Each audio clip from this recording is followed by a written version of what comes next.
నమస్కారం. ముందుగా ప్రేక్షకులందరికీ మహాశివరాత్రి శుభాకాంక్షలు.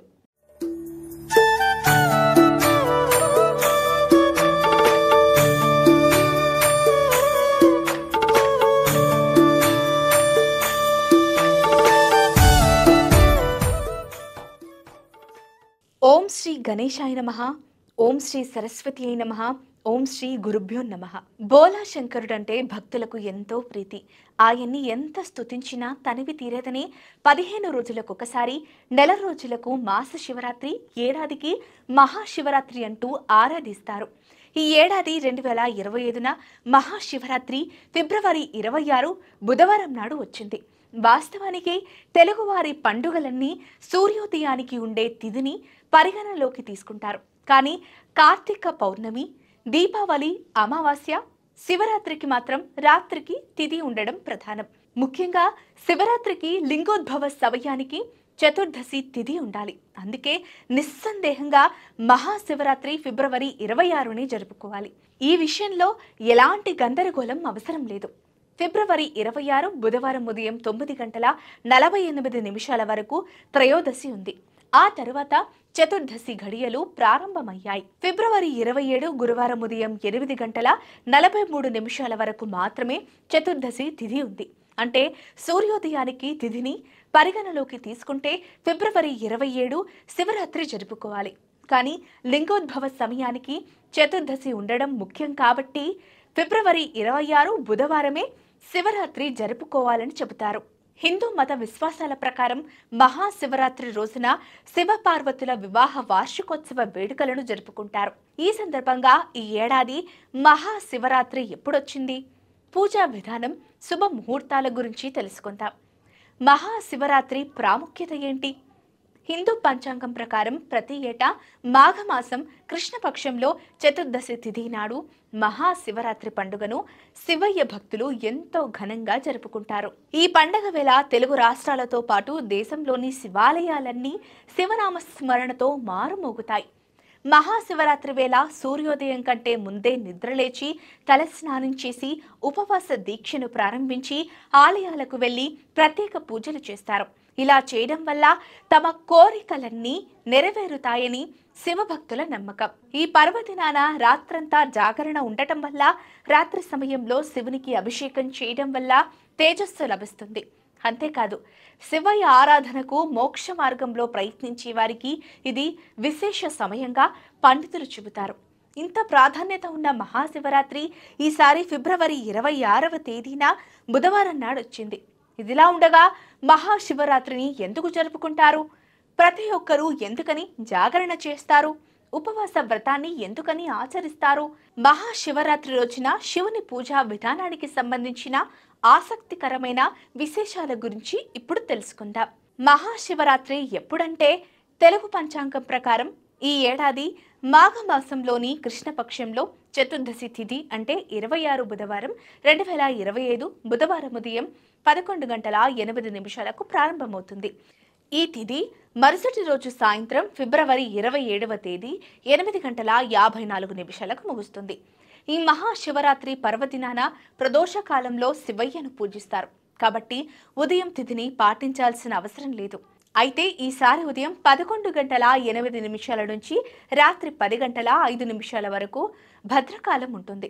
అయితే శివుని మహాకాల ప్రకారం భద్రకాలం శివయ్య ఆరాధనపై ఎలాంటి ప్రభావం చూపదు కాబట్టి ఈ రోజంతా మహాదేవుడిని పూజించుకోవచ్చు. ఇదే రోజున శ్రవణ నక్షత్రం కూడా ఏర్పడుతుంది. ఆ సమయం అత్యద్భుతం. శంకరుడు లింగ రూపంలో దర్శనమిచ్చిన సందర్భమే మహాశివరాత్రి. దీన్ని వెనుకున్న పురాణ గాథ అందరికీ తెలిసినదే. బ్రహ్మ, శ్రీ మహావిష్ణువు మధ్య తమలో ఎవరు గొప్ప అని వాదించుకోవడం మొదలుపెట్టారు. ఈ సమస్యని తీర్చాలంటే శివుడిని ఆశ్రయించారు. అప్పుడు లింగ రూపంలో దర్శనమిచ్చిన శివుడు ఆది అంతం కనుక్కోమని ఇద్దరిని పంపించాడు. విష్ణువు శివలింగం ఆది తెలుసుకునేందుకు వెళితే బ్రహ్మ అంతం తెలుసుకునేందుకు వెళ్ళాడు. ఎంత కిందకు వెళ్ళినా ఆది తెలియకపోవడం, విష్ణువు తిరిగొచ్చేసరికి నిజం చెప్పాడు. కానీ బ్రహ్మ మాత్రం అంతం కనుక్కోలేక ఓటమిని అంగీకరించలేక చూసామంటూ సాక్ష్యం చెప్పమని మార్గమధ్యంలో కనిపించిన మొగలి పువ్వు గోవును సాక్ష్యం చెప్పమన్నాడు. ఆ విషయం తెలుసుకున్న శివుడు బ్రహ్మకు ఆలయాలుండవని, మొగల పువ్వు పూజకు పనికిరాదని, గోవు ముఖం చూస్తే పాపమని శపించాడు. అందుకే బ్రహ్మదేవునికి ఆలయాలు లేవు. మొగల పువ్వు పూజకు వినియోగించరు. గోవు ముఖం భాగాన్ని కాకుండా తోక భాగాన్ని పూజిస్తారు. ఈ సమయంలోనే ప్రాణకోటిని సృష్టించి రక్షించే బాధ్యత బ్రహ్మకు, మోక్షాన్నిచ్చే బాధ్యత విష్ణువుకు అప్పగించాడు శివుడు. ఈ విషయాలన్నీ కూర్మ, వాయు, శివ పురాణాల్లో ఉన్నాయి. సాధారణంగా ఏకాదశి వ్రతం ఆచరించేవారు దశమి నుంచి నియమాలు పాటించినట్టే. మహాశివరాత్రి పాటించేవారు త్రయోదశి నుంచి నియమాలు పాటించాలి. త్రయోదశి రోజు ఓ పూట భోజనం చేసి నేలపై నిద్రించాలి. చతుర్దశి రోజు శివాలయాన్ని దర్శించుకుని ఉపవాసం, జాగరణ చేయాలి. పూజా విధానం: మహాశివరాత్రి వేళ బ్రహ్మ ముహూర్తంలో స్నానం చేసిన తర్వాత ఆలయాన్ని శుభ్రం చేయాలి. ఆ తర్వాత శివలింగానికి గంధం పూసి పంచామృతంతో అభిషేకం చేయాలి. మహాశివరాత్రి నాడు ఉపవాస సమయంలో ఒక మట్టి కుండలో నీరు లేదా పాలు నింపి పైన బిల్వపత్రాలు, పువ్వులు, బియ్యం తదితర వంటివి ఉంచి శివలింగానికి సమర్పించాలి. మీరు నివసించే సమీపంలో శివాలయం లేకపోతే ఇంట్లోనే మృత శివలింగాన్ని తయారు చేసి పూజించాలి. ఆ తర్వాత శివ పురాణాన్ని పఠించాలి. అనంతరం మహామృత్యుంజయ మంత్రం లేదా శివుని పంచాక్షర మంత్రాన్ని ఓం నమఃశివాయ అంటూ జపించాలి. మహాశివరాత్రి వేళ శివ పూజ ముగిసిన తర్వాత నువ్వులు, బియ్యం, నెయ్యి కలిపిన నైవేద్యాన్ని సమర్పించాలి. మహాశివరాత్రి రోజున ఖచ్చితంగా జాగరణ చేయాలి. ఇలా చేయడం వల్ల భక్తుల కోరికలన్నీ నెరవేరుతాయని చాలా మంది నమ్ముతారు. జాగరణ తప్పనిసరి. గరుడ, స్కంద, పద్మ, అగ్ని పురాణాల ప్రకారం మహాశివరాత్రి రోజున ఎవరైతే ఉపవాసం ఉంటారో వారంతా పరమశివుడికి బిల్వ పత్రాలతో పూజలు చేయాలి. అంతేకాదు, మంత్రాలు తెలియని వారు సైతం కేవలం భక్తి శ్రద్ధలతో శివలింగంపై రాగి పాత్రలో నీరు పోసిన శివయ్య ఆశీస్సులు తప్పక లభిస్తాయని పండితులు చెబుతారు. ఇక రాత్రి సమయంలో జాగరణ ఉండటం వల్ల శివయ్య నరకం నుంచి రక్షిస్తాడు, మోక్షాన్ని ప్రసాదిస్తాడని చాలా మంది నమ్ముతారు. ఈ ఒక్క రోజున ఉపవాసం, జాగరణ ఉంటే చాలు. ఎలాంటి తీర్థయాత్రలు, వ్రతాలు చేయాల్సిన అవసరం లేదు. శివ పూజ ఐశ్వర్యం, ఆనందం కోసం కాదు. హిందువులకు శివారాధన మీదున్న మక్కువ ఏటికేడు పెరుగుతోందే కానీ తగ్గడం లేదు. భోలా శంకరుడు ఐశ్వర్యాన్నిస్తాడు, ఆనందాన్నిస్తాడు, బాధలన్నీ తీర్చేస్తాడు కాదు, సృష్టి తత్వాన్ని బోధిస్తాడని, సంసార బంధాల నుంచి విముక్తి కల్పిస్తాడని, తనలో ఐక్యం చేసుకుంటాడని భక్తుల విశ్వాసం. మిగిలిన పండుగల కన్నా భిన్నం. ఏ పండుగైనా స్నానం, పూజ, కొత్త బట్టలు, పిండి వంటలు, ఇల్లంతా సందడిగా ఉంటుంది. కానీ శివరాత్రి పండుగ అందుకు పూర్తిగా భిన్నంగా ఉంటుంది. రోజంతా ఉపవాసం, రాత్రంతా జాగరణ, సంసార సుఖాలకు దూరంగా ఉంటూ అనుక్షణం శివయ్య ధ్యానంలోనే రోజు గడుస్తుంది. ఈ మహాశివరాత్రి అత్యంత ప్రసిద్ధమైనది. పార్వతీదేవి శివుడిని తన భర్తగా పొందడానికి చేసిన కఠినమైన తపస్సు కథ. పౌరాణిక కథనాల ప్రకారం ఆమె అంచలంచలమైన అంకితభావం కారణంగా ఫాల్గుణ మాసంలో చీకటి పక్షం యొక్క 14వ రోజున శివుడు పార్వతీదేవిని వివాహం చేసుకున్నారు. మహాశివరాత్రికి ఆపాదించబడిన అపారమైన ప్రాముఖ్యత మరియు శుభానికి ఇదే కారణం. గరుడ పురాణం ప్రకారం తన పెంపుడు కుక్కతో ఒక వేటగాడు జంతువులను వేటాడడం కోసం అడవికి వెళ్ళాడు. ఆ రోజు శివరాత్రి కావడంతో అతను ఎంత ప్రయత్నం చేసినా అతనికి వేట లభించలేదు. నిరాశ చెంది ఖాళీ చేతులతో అలసిపోయి ఆకలితో తిరిగి వస్తూ ఒక చెరువు దగ్గర విశ్రాంతి తీసుకున్నాడు. అక్కడ ఒక బిల్వ వృక్షం కింద ఒక శివలింగం చూశాడు. విశ్రాంతి కోసం అతను చెట్టు నుండి కొన్ని ఆకులు తెంపాడు. అలా తెంపుతున్నప్పుడు అనుకోకుండా వాటిలో కొన్ని శివలింగంపై పడ్డాయి.